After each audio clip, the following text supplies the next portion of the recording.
You are listening to the Tricorder Transmissions, episode 88.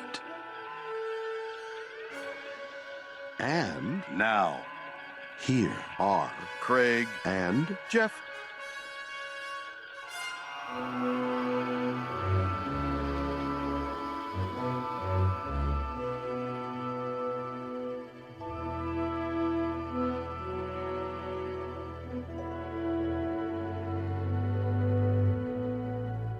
Welcome back to the Tricorder Transmissions.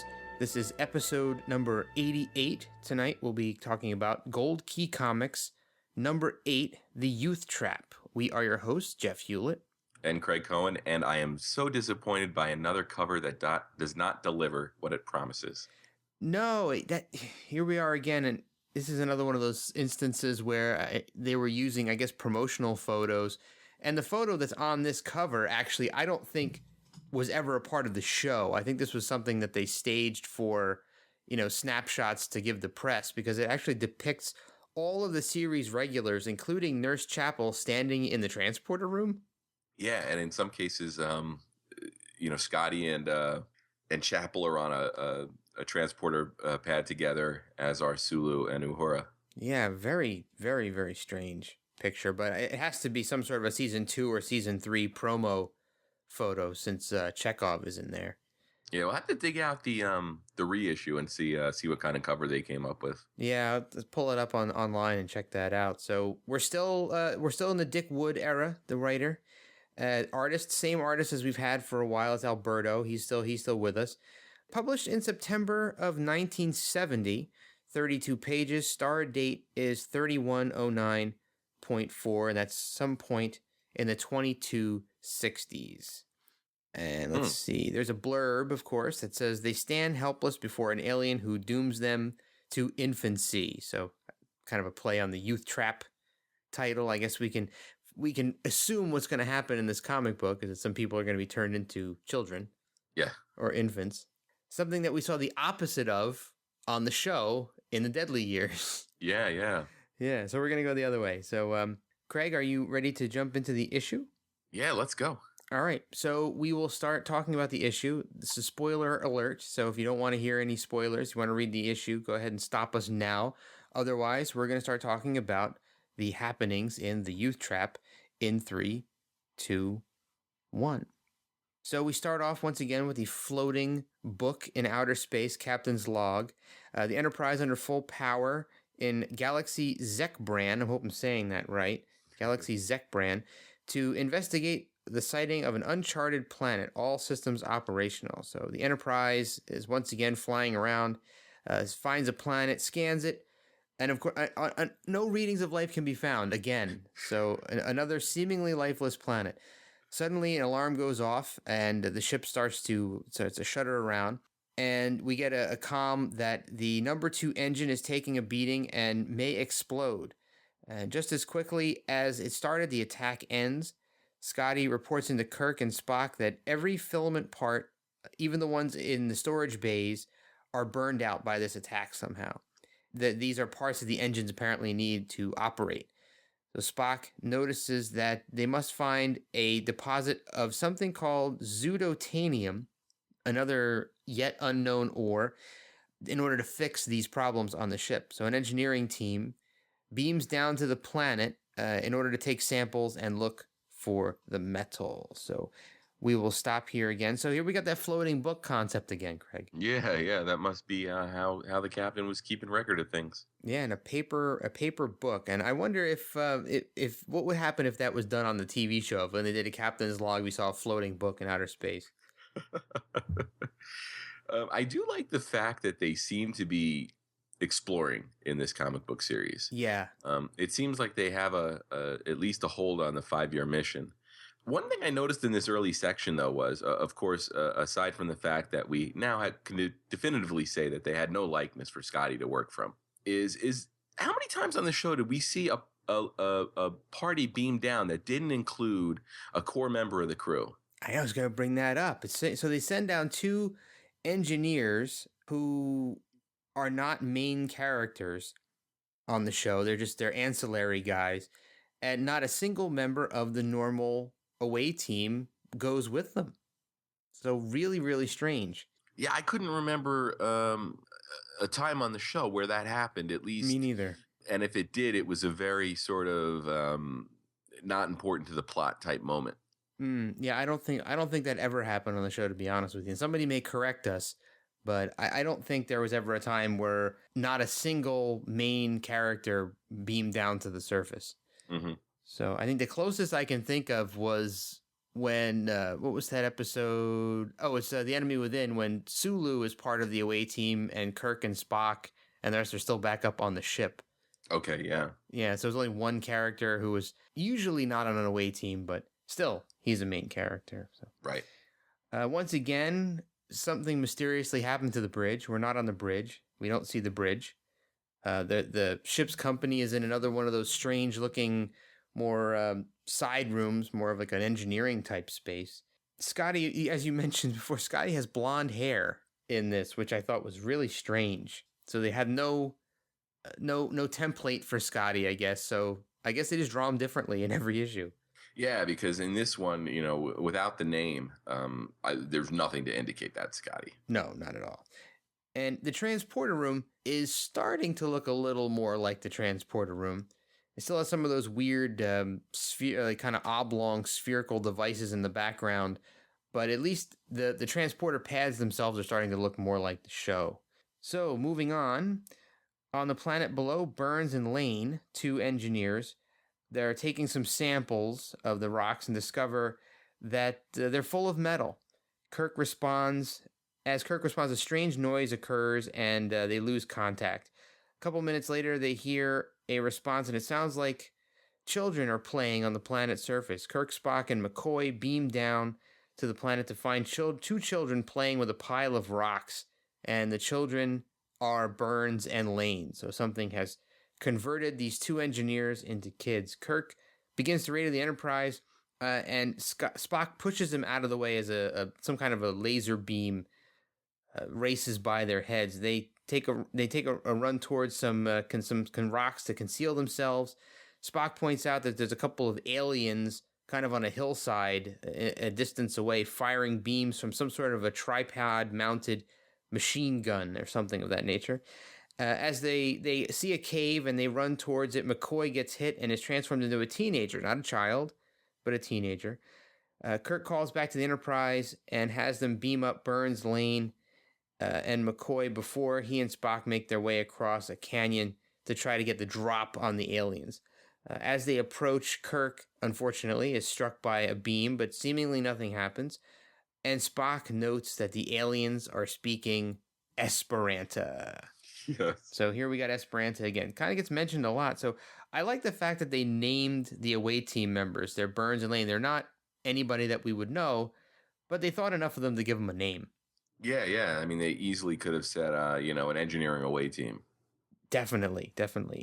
Now, do you think there's a couple of panels that show what the planet's landscape looks like, and there were some really interesting looking rock formations, and I thought to myself, they look like they might be tough to pull off on the show. Yeah, nothing a little styrofoam couldn't fix. It seems like this would be one of those cases where they would have cheated outdoors on a set.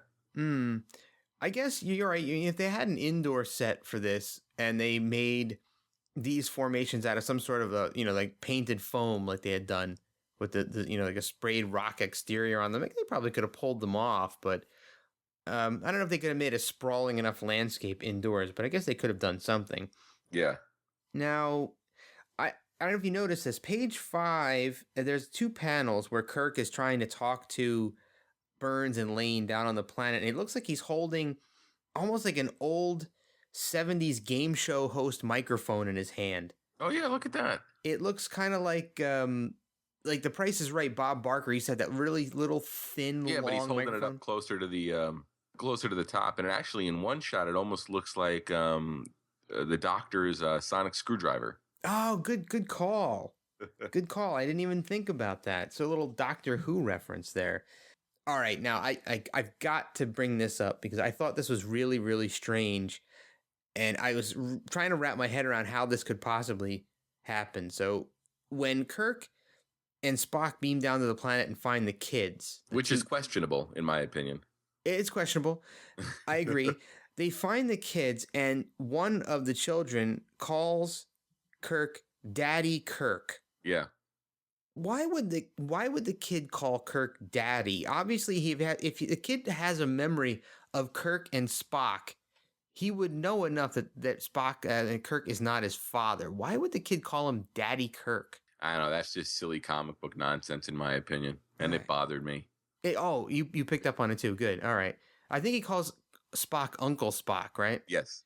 Yeah, I mean, I can see that. I mean, I've known little kids who aren't related to me that call me Uncle Jeff, so I can see Uncle, but Daddy Kirk was really strange. Yeah, Daddy Kirk. I don't get it. But and McCoy, when McCoy's turned into a teenager, he calls Kirk Jimsy. Yeah. Oh man, I don't know. So, anything else in this section stick out to you? I mean, I'm really intrigued by the idea of how this de-aging process works, and not to spoil the later part of the episode and how it's reversed, because they say that the people aren't acting within the confines of their ability because of their young minds can't handle the concepts that are being presented. Mm-hmm. With McCoy, that's really troublesome for me, because here's a guy that has tons and tons and tons of medical knowledge that is seemingly lost and then regained. Yeah, I mean, I don't know. It's a good question. I guess later on in the episode, you're right. They explain it as they retain their adult memories, but they're unable to do anything with them. They can't process them, or something of that nature. I have it written down later in my notes, but I guess when they're converted back, somehow all of that stuff is magically restored. Yeah, I guess it's like Uhura after her mind was blanked. Oh, Bluey, you get retrained. So, all right, well, moving on. I'm sure we'll get back to this topic in a little bit when we talk about the reversal at the end here. But Spock pulls Kirk into some cover, and they notice that the aliens are fighting amongst themselves. One of the aliens winds up pushing the other one off the edge of a cliff and starts to fall down towards Kirk and Spock. They run out and grab the guy, the alien, and drag him into the shelter, while the other alien stands up on top of the mountain where he's been and keeps firing his anti-aging weapon down. The alien introduces himself as Lyko, hope I'm pronouncing that properly, from the galaxy Tran, Trann, and he tells Kirk and Spock that he was on an exploratory mission when his ship had some engine failure and they crash landed on this planet. Lyko and another one of the crew, Kuba, built this machine in order to try to help to fix their ship, but as they were preparing to use it, Kuba accidentally fired it off at a nearby lizard that they had chained to a stake, and the lizard transformed into a young version of itself, so kind of shrank down to a baby lizard. And they thought that they could adjust the machine to freeze people's ages, and were testing it on Burns and Lane, and then McCoy. So they had a pet T-Rex chained to a stake. Yes.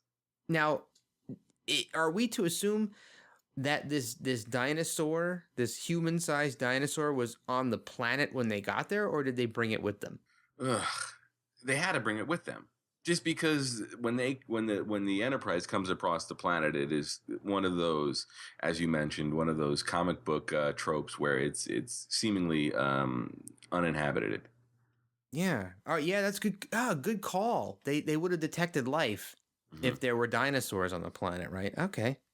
Yeah, I'm with you. That's another really bothersome aspect of this issue for me, is it just seems like they pull these scenarios out of a hat and there are only like 3 choices. It seems like every planet they come across, as you mentioned, is uninhabited, and then they ended up getting surprised by there being people there. You know what? That's a really good point, Craig, because why wouldn't they have detected those aliens on the planet's surface? It wasn't completely uninhabited. Yeah, and it doesn't really make any sense to the story. No. I mean, it doesn't help or hurt the story in either way. No, I mean, if they had detected life and they beamed down close to where that life was and then got attacked, it would wind up being the same scenario as it is now. Yeah, I mean, if I was Kirk, I would be really, really angry at the fact that they're continually running into this situation and saying, hey, there's something wrong with our ship's sensors. Yeah, really. Let's get back to space dock and fix this crap. And if I was Kirk, I would be very confused by the fact that every alien we run into seems to be a bald man. Yeah. They're all bald white dudes. What is going on with these bald white guy aliens? Too funny. Yeah, it reminds me of the Justins from the other issue that we passed a while back. Another thing I thought was kind of weird is Kirk makes a reference, when the aliens are fighting on top of the little ridge and one pushes the other one over, Kirk makes reference to the game King of the Mountain. Yes. That was like a good childhood game, and if anybody is unfamiliar with King of the Mountain, it was... King of the Hill. Yeah, where you'd be kind of pushing your friends around to try to, become the king of whatever you were standing on top of, right? And they would try to get you off the, if you were standing on top of the couch or something, they try to knock you off the couch, but... it just seems funny to me that Kirk would remember King of the Mountain. Yeah. Yeah, but so I think in this is the part of this issue where it's explained that when the victims of the ray are reverted back to childhood or even a younger age, they retain their adult memories but can't define it says they can't define it properly. I'm not quite sure what that means. Yeah. They can't define it properly. Yeah, and especially with McCoy, it's troublesome because he was reduced to a teenager, and they don't say what point in his teenage years he is, but the teenage mind is developed enough that it shouldn't be that huge of a regression. No, yeah, they probably could have kept him down on the planet surface, and he still could have been some sort of a functional away team member at that stage of his life, but... at any rate, they sent him back to the ship with the other two kids. So Kirk has noticed that the other alien, who is Kuba, by the way, was taking the machine away and running back towards his ship. So Kirk, Spock, and Lyko follow him and learn that he intends to use the ray as a weapon against the remainder of the crew of his own ship and making himself the leader. The aliens question his authority, but Kuba transforms the ship's captain into a baby. So I guess he kind of takes the guy out. As this happens, there's a Kirk, Spock, and Lyko are kind of on a rock that's kind of perched precariously on top of this slope. And, awesome action sequence. Yeah, and the ledge and the rock that they're on gives way, it begins to slide down the hillside. I think we've seen this in a bunch of different movies. At this point, but as the sled or the rock that they're riding on arrives at the bottom of the hill, they engage in an action scene, some hand-to-hand combat with the remainder of the alien crew, and they're overwhelmed though because there's so many of the alien ship's crew and there's only a small contingent of Enterprise landing party left, and Kuba, they wind up getting captured. Kuba threatens them and notes that they're more valuable to him alive because he just decided that in order to return to his homeworld, he needs to take over the Enterprise because his own ship can't be fixed. And he is going to use Kirk and Spock as part of his plan to take over the Enterprise. So Kirk, in this section, as they're riding down the hill, refers to the rock that they're riding on as a sleigh ride. I don't know if you thought that was a little bit odd. It seems like almost a Christmas reference. Yeah, totally. Aside from that, I thought it was really cool. And we've talked about anytime they do something in the comic book that they couldn't do on the show, I really dig that. Yeah, very cool action scene, and it's drawn pretty well too. I kind of like it. It felt a little telegraphed to me when they're perched on top of that rock originally. I'm like, that rock looks a little too convenient. At any rate, I thought that was kind of cool, and it seems like almost something they could have done on the animated series. Mm-hmm. Yeah. So, and we discover that when Kirk was shot by the beam, he was hit with a very low energy version of the beam that only reverted him a few months in age. So Kirk just got a little bonus and wound up de-aging by, maybe 6 months. So he's got a little longer on his life. And this is revealed to be how Kuba plans to make himself immortal. So I guess every few months he'll shoot himself with this ray and de-age himself. So he's kind of in an age loop, and he keeps just getting... He pretty much stays in a stasis Mm-hmm. the same 3-month span of his own development. But because he can retain whatever knowledge he gains, it doesn't actually revert him back to the point in time where he actually was that age. So it kind of gives him the benefit of being essentially immortal. Right.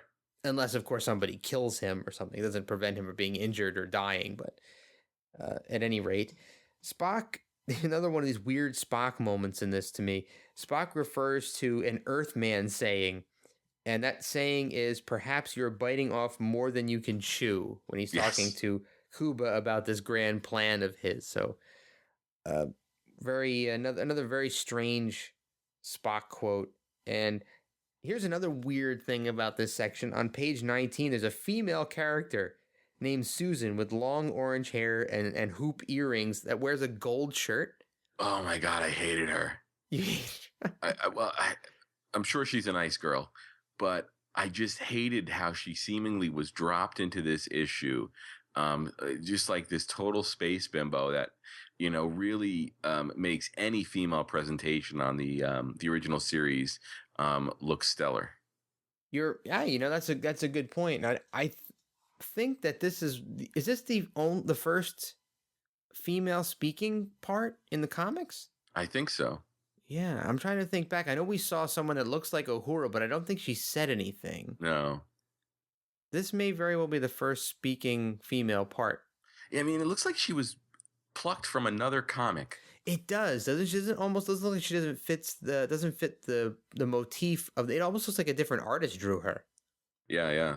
Yeah, very strange. Or the artist was like, "Oh, finally I get to draw a girl." Any more in this section stick out to you?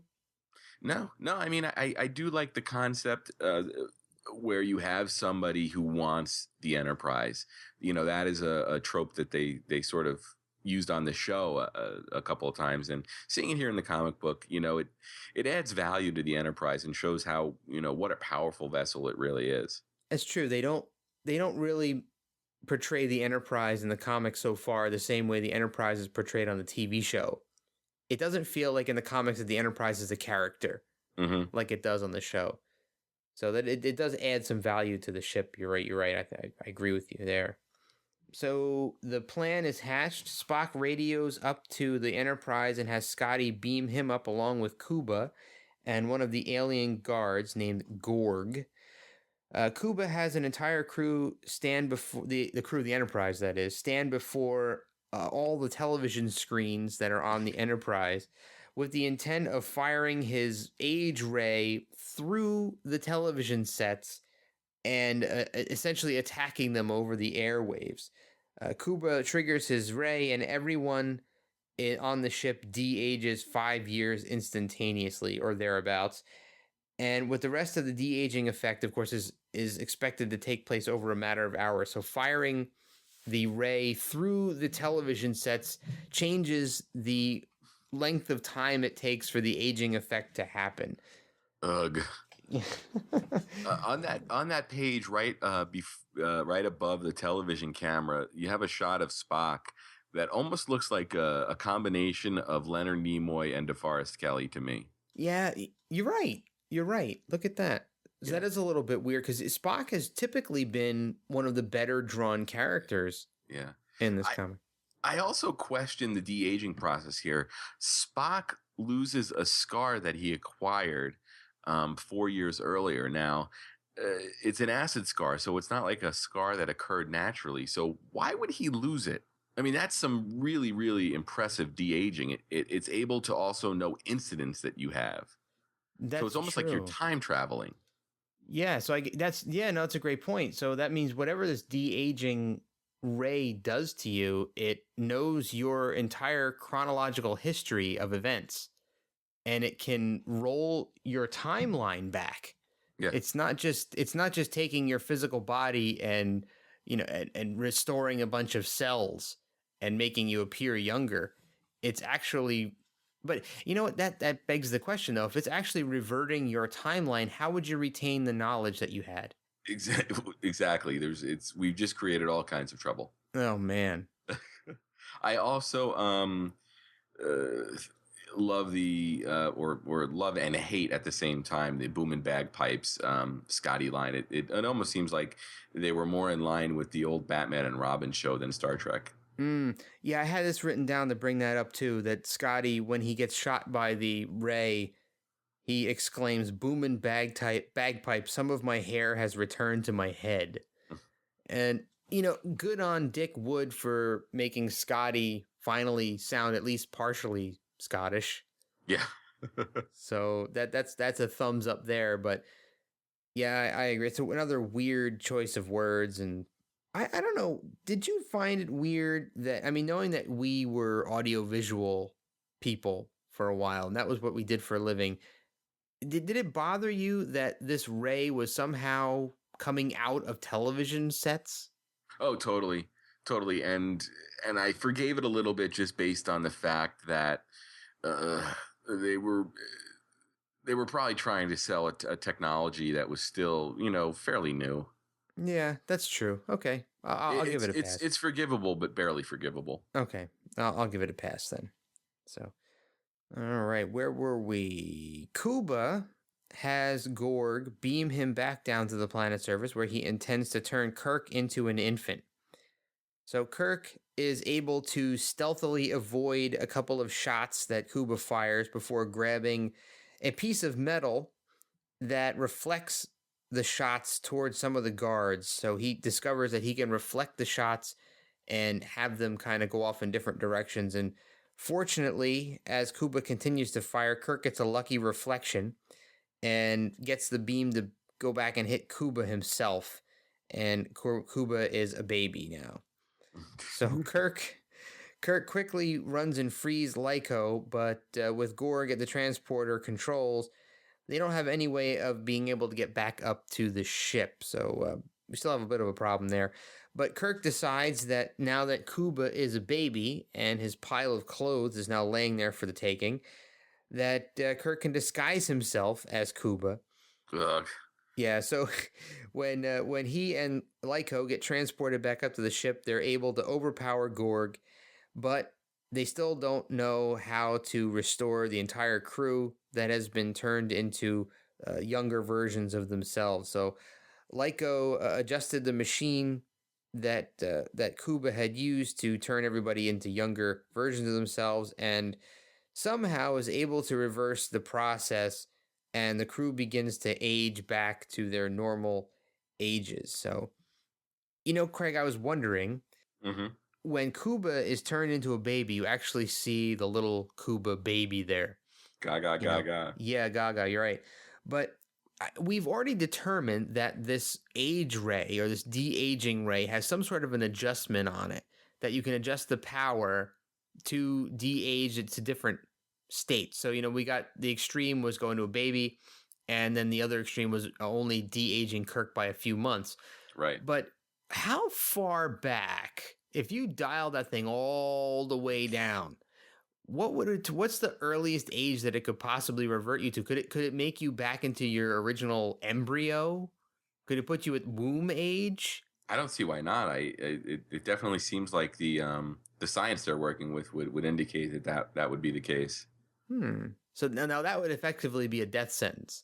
Yeah. So if they reverted you back before the point where you were born, you have that 9-month period where you're growing inside your mother's womb. If they pick that particular band of time to revert you back to, that's pretty much an instant death, because you're not in a womb. You just fall on the ground, right? Right.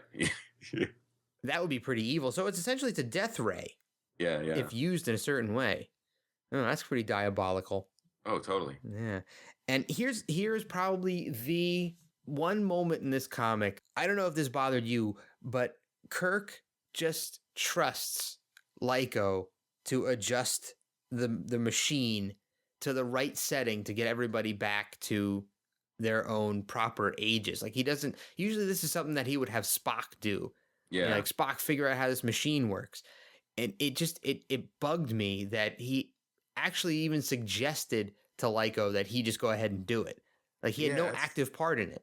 Yeah, that's a really good point. That's not something that I really thought about too much. Yeah, it seemed kind of strange. I mean, I know Spock was younger, but he wasn't an infant yet.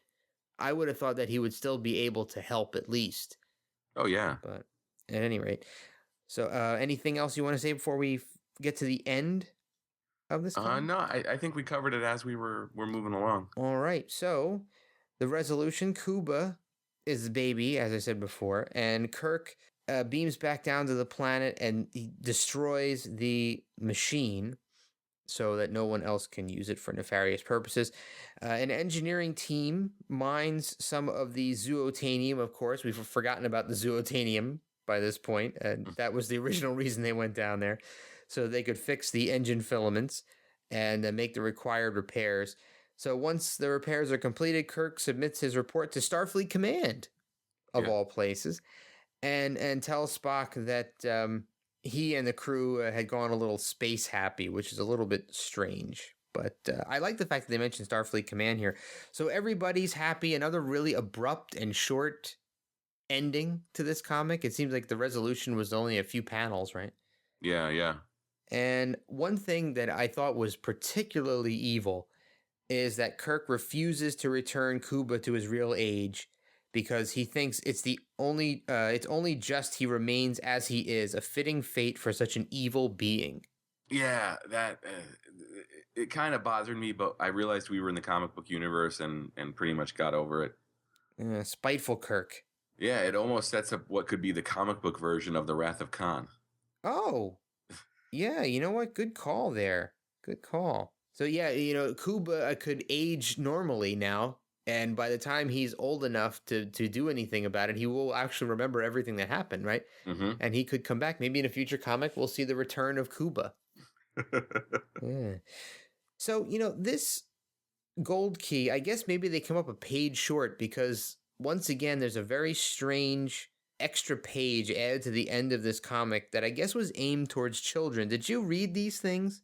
Yeah, I guess if you were these were career choices for either boys or girls, and you had two choices. Yeah, so they were entitled "Your Future," the Gold Key Comics, Gold Key Club comics, and your choices were a cosmetologist or an air traffic controller. So there's a couple paragraphs for each one, and I thought maybe for the amusement of the people out there, you could hear what some of these things sound like. So I'll just read off a little bit of each one to you. So as a cosmetologist, there's a picture of a woman doing another woman's hair with some rollers while she reads some sort of a magazine, and says, "True or false, thick or thin, light or dark, your hair will be your main interest if you choose to be a cosmetologist." Popularly known as beauty operators or hairdressers, cosmetologists give permanent wave shampoo, cut, set, style, straighten, bleach, and tint hair, and clean and style wigs. They also give scalp and facial treatments, manicures, and advice on makeup. Many specialize in different phases of the work, and opportunities are great.